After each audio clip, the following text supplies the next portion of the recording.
Well, a very good morning. I'm slightly daunted standing here in such an extraordinary training facility. To come here too late in my command is something that I am responsible for and I regret.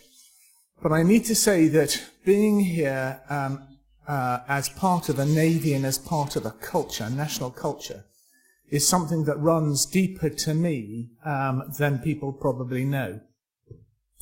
I come from Scotland, and during the Second World War, my family lived in a house in Troon. And in Troon, during the very bad days of the war, my great-grandmother used to give all her bedrooms to the soldiers, sailors and airmen of the Polish Armed Forces who were fighting in the UK. And they used to come back after patrols, mainly airmen and submariners, and come back, have a bath, be able just to rest, and be able to just relax in a very nice garden and detune after some of the things they'd seen.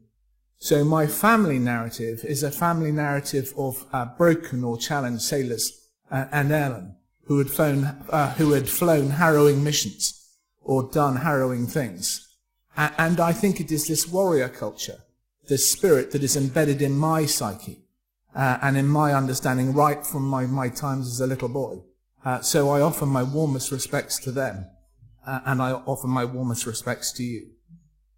And off my script, I think I have to both advise us and warn us of something that I think is really important. We have taken the Maritime, we have taken MARCOM on a mission for credibility, for substance.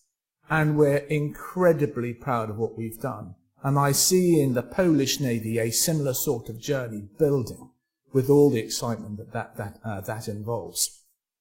But I have to tell you, as we're finding uncomfortably now, making yourself a specialist Navy, being proud of the Navy doesn't work. Because you become isolated from everything else. And so if I can give you two pieces of advice right from the outset. The first thing is build a narrative that belongs to other people. Build a narrative that belongs to the politicians, that belongs to the industrialists, belongs to the army, belongs to the Air Force. Because only if they believe in it will they help you get the investment you so need for the future. And then the second thing is, try not to isolate yourself as a specialist Navy, but try to work with other components of national power so that you become relevant to them, not just very special in yourself. We are finding in MARCOM, to show you the journey we've come to a fork in the road, where maybe MARCOM needs to forget it's a bunch of sailors, very proud of being proud sailors. And we need to fight our way into the joint structures and the joint environment. And I was talking to the General, the very able and sophisticated commander of MNC Northeast, just recognizing that here was a friendship, but a connection we hadn't made as two commands. And the frustration of that, after battling away for 2 or 3 years, is intense in my heart. So a joint, multifaceted narrative is fundamental to the future. And finding friends who don't dress in dark blue is almost more important. And if I can start at that point, that is a very important lesson that we have learned. Well, it's a great pleasure to be here as a keynote speaker and opening this conference in Gdynia and this remarkable Naval Academy. And as I've said, it's a pity I haven't come here earlier because I think this wonderful country is the very essence of Europe and NATO. Its history, not just over the last 50 years, but over the last 500 years, security, strength, and vulnerability all play out here viscerally, intensely, in a way that perhaps our policymakers and shape and government don't actually feel as well as they should. Speaking to our wonderful liaison officer, Magda, in the car, I was very taken with her passion, her pride in what the Polish Navy means as part of the broader state. And I think that passion is something, again, as you go through the filter processes of policy, is sometimes lost. Indeed, 2 years ago, I was very proud to host Minister Solot's role to play in NATO. And I hope I can talk to you about how maybe MARCOM can add to your fight as the Polish Navy. We really value your regional understanding, the investment you're now about to make in defence, but because you've had to think so hard, your innovative thinking of what a future force might look like, including both low-end and high-end capabilities. So I'm here in Poland to learn, to offer my deepest respects, and to deepen my personal and professional links so that we can work better in MARCOM. So I've been the commander at MARCOM for about 3.5 years. And while NATO is sometimes the worst of all organisations, and I completely and proudly accept that, it's also the best of all the organisations I've seen operating. I haven't been part of any organisation that has realised the atrophy that has taken place in its thinking and in its delivery, and the 3.5 years of improvement that has taken place, certainly in my lifetime. It is better and more consistent than I've ever seen. So I am incredibly proud of the generation process that we've taken place. There's more to come, but we are learning. I think this is partly because of the fear of the new competition that we see, of the new warfighting technologies, and partly because we saw changes early. And with the great support of nations and General Scaparotti, we've been able to rise to the challenge. But you know, making something better when it's gone to sleep requires a huge amount of energy. And we can speak from operational experience that if we are prepared to give that energy, if we're prepared to do that drive, if we're prepared to change an organization, then we change an organization to a place that we haven't seen in a generation. Our headquarters, MARCOM, with our MOC, our Standing Naval Forces, our Operation Sea Guardian, are now at the leading edge of both deterrence and defence. So my remarks today, closing on my introductory piece, are really to set a challenge to you, to set a conversation piece to you. How do we, with Poland right at the heart of NATO, how do we, with Poland evolving in the way that you want to take it, how do we drive that into the very heart of NATO? How do we grab the reform initiatives that are taking place, and how do we make it substance? The essential point is that I think the reform of NATO, of institutions and capabilities, is possible. It just needs a credible narrative and a really large team effort. When I took command 3.5 years ago and had done my estimate and worked out what I could see, I spoke to the North Atlantic Council as my opening piece after the first 100 days. And I told the North Atlantic Council that I thought the international situation was changing significantly for the worse. Old naval powers were returning to the oceans. The first Grigorovich FFG was sailing from Murmansk. We were seeing the new caliber missile ships spread right across the AOR, and A2AD with Bastion systems were coming online. Added to that, we were seeing more Russian ASW activity and other national activity in a way that we hadn't seen before.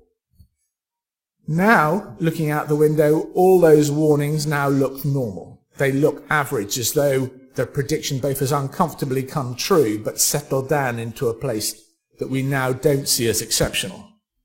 Indeed, Russian and Chinese navies are now firmly established on the seas that we had assumed naively 5 years ago were free of challenges. We have the Russian squadron back in Syria, but we also see the Russian squadron chopping in and out of the Black Sea into Syria. That is a point of concern. Chinese naval power is now settled in the Horn of Africa, and we're seeing more Chinese naval warships in the European theatre more than ever before. And perhaps to worry us, we're seeing more investment into our infrastructure than we've ever seen before, and we need to see that with our eyes wide open. So add that to anti-submarine activity and research vessel activity, we are seeing, if not threats, challenges in the way that I haven't seen in my living memory. There's also a geographic element to this. In the Eastern Mediterranean, in the Sea of Azov, or in the Baltic, or in the High North, we are seeing activity underway, not just singly, but happening at the same time, happening temporarily, And we are seeing that overlaid with threats that we're seeing from the environment. Just see what's happening in Algeria and Libya today is a point of concern. And if you add that to the general tempo of policy making, the general tempo of what is seizing our politicians, then an awful lot is going on. In many ways, our competitors are gloriously old-fashioned. They see the seas in terms of geographic power and the need to contain and confine. They seek to deter and intimidate. But what is different is they are doing so in many more different environments. And the environment of plausible deniability, of hybrid, of uncertainty, now dog us on a daily basis. But is this the Cold War? Not certainly as was defined in the past. I think this is a period of multi-domain competition with uncertain values and uncertain outcomes. We all know about the spread of Bastion systems, of caliber missile systems, of conventional land strike. We all recognize, as we were talking with MNC Northeast, the fact that the hair trigger is perhaps more hair-triggered than we've seen for some time. But it's not unsurmountable as long as we're alert and thoughtful. And there is also a different kind of posture. We're seeing more submarines and light frigates, more agility than we've seen before. And of course we're seeing just on the borders of the advent of new technologies that I think should worry us. Hypersonic missiles, electromagnetic warfare techniques, including routine GPS jamming and routine mobile phone mast capture, that are changing the way we will fight. All of this to frame a deniable uncertainty as our captains go to sea.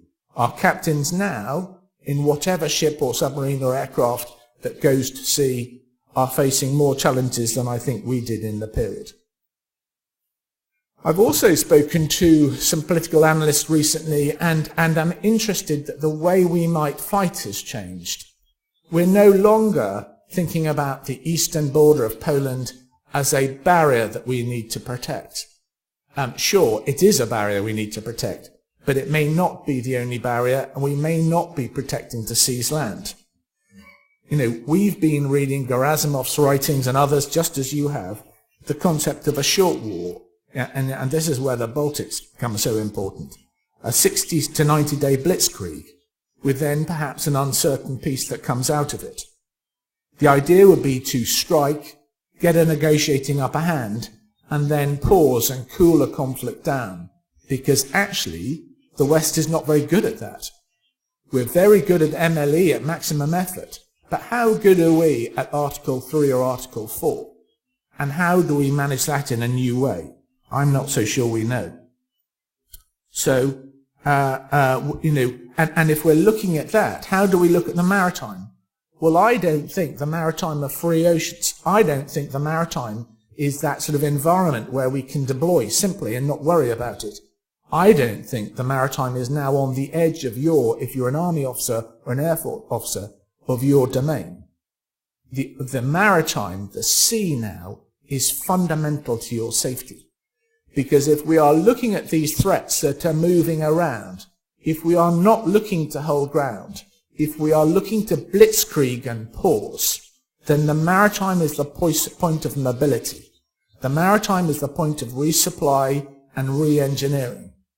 And if the sailors lose the freedom of movement in the maritime, you on the land and the air leave freedom of access and ability to strike back. And so, going back right to the beginning, we cannot think about maritime, land and air fights as separate. They're one, and they really need to be tightly as one if we're going to fight and win, because I think the environment is very different. But there's a lot changing for the good, and therefore let me just cover that. At the Warsaw Summit, and I think going all the way back to the Wales Summit, which I think was visionary, but at the Warsaw Summit, our politicians deduced that a much more robust and deployable posture was needed for Atlantic and European security. And there's a huge amount being done on land, in forward presence and in finding the threads to regenerate credible capability. Indeed, General Wojciechowski, an MNC Northeast, and I were sitting in the bus. If you're having one of these bus conversations about how things look and how things feel, funny enough, our narrative, albeit through land and maritime filters, was exactly the same. I was really struck how uncomfortable we both are with the C2 arrangement, how we should have found each other to talk about command and control and controlling the space in a way that we probably haven't. And we most certainly will as soon as I go back to London. But I think this investment is really, really important. And I think this is where Poland fits in, because in Poland you have some of the keys that will help NATO understand how we're going to fight a future modern battle. And I think, while I think your strategy document is absolutely brilliant, it's a maritime strategy document. We now need to write a shorter, almost simpler version, which is how does a maritime fit into the joint fight? And it needs to be written by all of us. So what did we do in my headquarters, just to run into how do we make things better? Well, we need an absolute focus into operations, an absolute focus into purpose. I'm a sports mentor, so I mentor Olympic sports people. And the only way we need to think is how we win, okay? How we are operationally successful, and therefore what behaviours change to make us so. In MARCOM, we decided that we would only have one focus, which was to be operationally successful at sea. So we tracked Kuznetsov, we tracked the kilos, we tracked the Oscars. We invested in our Maritime Operations Centre. We fought the debate to work with other partners, and at least if we couldn't get an intelligence flow, get an information flow working that helped us understand what was going on in the environment. And now I'm very proud to say we're the go-to headquarters for the maritime picture. Indeed, I think we're so good as a go-to headquarters for the maritime picture, we may have lost a little bit of this joint fight. And the next phase of our development is to build that back in, and we have that in the design. The other great initiative we took on was how did we change high-end training? And we used as our weakest capability anti-submarine warfare, because that is where we had atrophied worst. And we did two things. Those exercises that we control, we beefed up very considerably. So the dynamic series, Dynamic Mongoose in the north and Dynamic Manta in the south, are now the two most successful anti-submarine warfare exercises run by anybody, but now run by NATO. But the other thing we've done is invested very heavily into national exercises, and we need to bring this to Poland, and we need to bring this to the Baltic. We've invested in Joint Warrior with UK, Mare Poeto with the Italians, Flotex with the Spanish, and elsewhere, to build both national and NATO capability at the same time.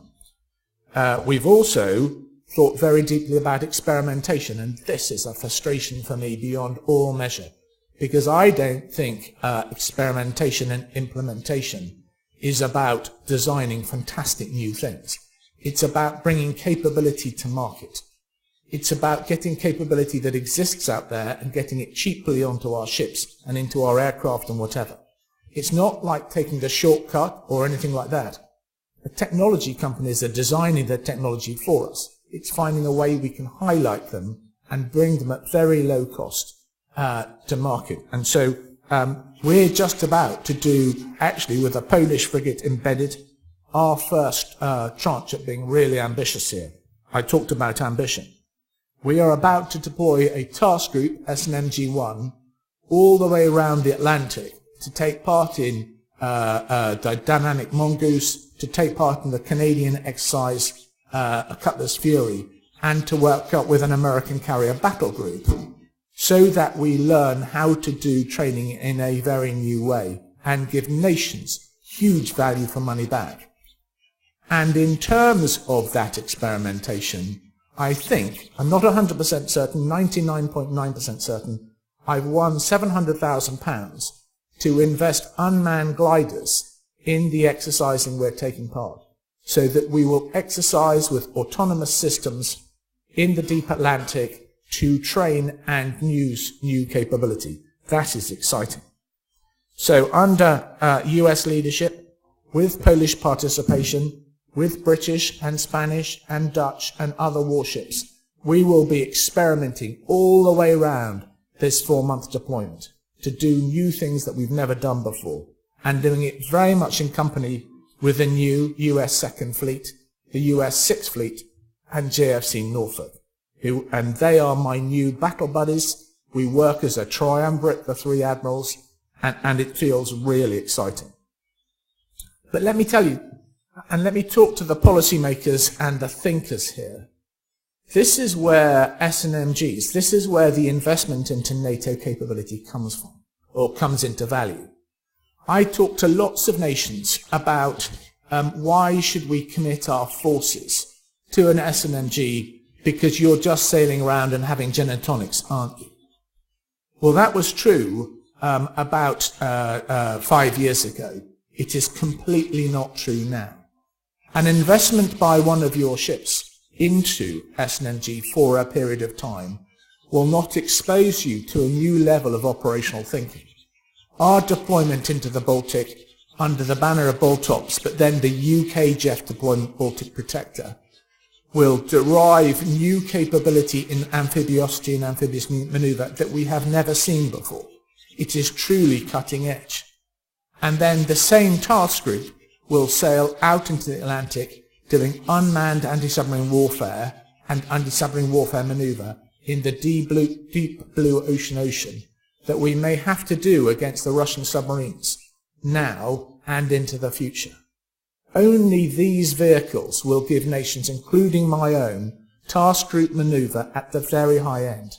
So the investment, both in terms of people and capability, is really, really well spent. I would challenge you whether for a 4-month period you will ever get the same return of investment in any other task group. So, busy, exciting, lots of things to go. I'm coming to a close here, but I want to set some signposts for how we need to think into the future. The first is concurrency.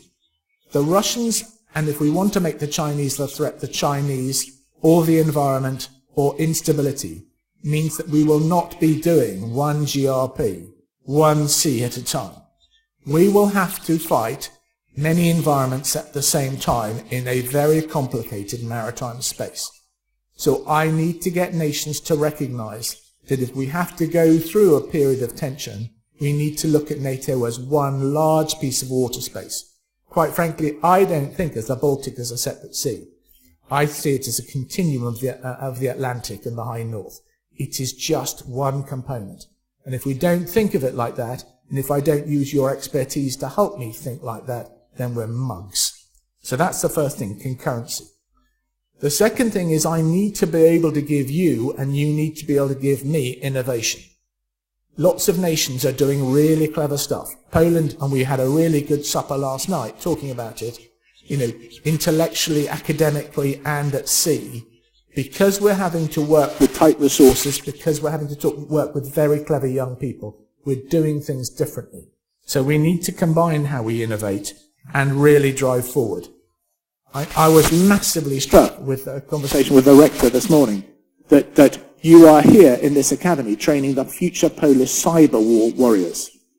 Now, how do we bring that into colleges in other parts of the NATO region? How do we build on that? How do we learn from you? How do we take that forward? Because I'm sure that hybrid and AI and other things are going to be really important. And looking at your really vibrant port of Gdansk and how that is developing, how are you doing port security? How are you developing port infrastructure that allows you to supply NATO and the Polish Navy if we go to a period of tension? I don't know.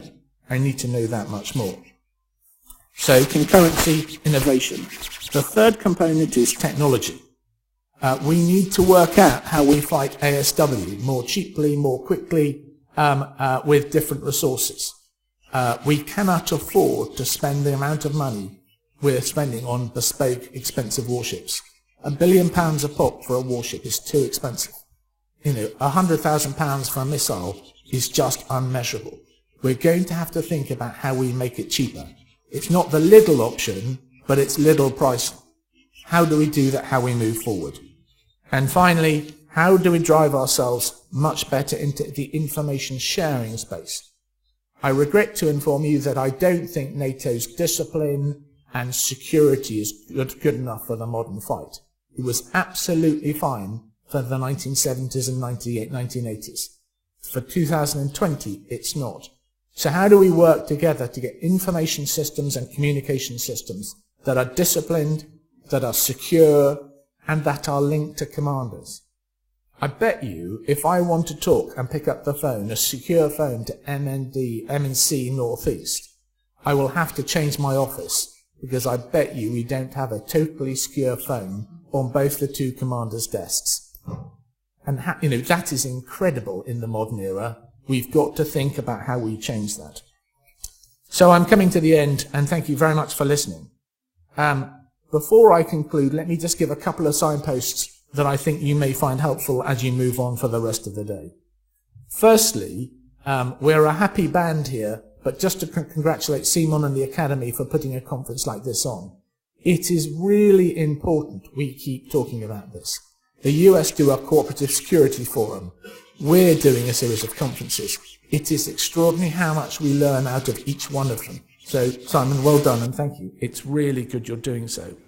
Secondly, I cheer your ambition as a Navy, and may I offer our complete support in MARCOM for anything we can do.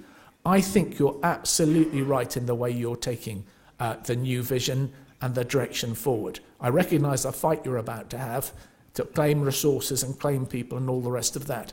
But be clear, you're absolutely right in the language you're using. I just think we need to integrate it more broadly into a joint space. Thirdly, I recognise that training and experience is really hard to come by. My headquarters is 302 people big. We're now working 7 days a week. We are absolutely flat out because we have created a demand signal that we can no longer manage. If the Polish Navy would like to place people to gain experience in my headquarters, they won't come as liaison officers or whatever. We will employ them directly, and they will learn a huge deal in the way a very, very busy headquarters works. Quite frankly, this is a naked punt by me. I need warriors and mariners to help me man my system. And if that gives you an ability to claim experience for your very best, I will suck you in, and we will work out a way to accommodate you and look after you. And then finally, you will never get more better battle experience than spending some time on our battle staffs at sea. SNMG-1 under the very, very good Admiral Ed Cashman is probably working as hard as he's worked in his life. And as an American admiral and mariner, that's saying something. And he's doing it so with a very small staff. So experience on board, working in a very busy staff, smelling the ground, is about the best learning I can offer you, and I do so warmly. So it's an incredibly exciting time. It's an incredibly exciting time for the Polish Navy, I think, and for NATO, because you are so ambitious. Can I thank you very much for allowing me to speak here? It's a great honour. And it will give me great pride to go back to Scotland to say I've spoken here to you, because for me, it's a circle of life. Thank you very much indeed.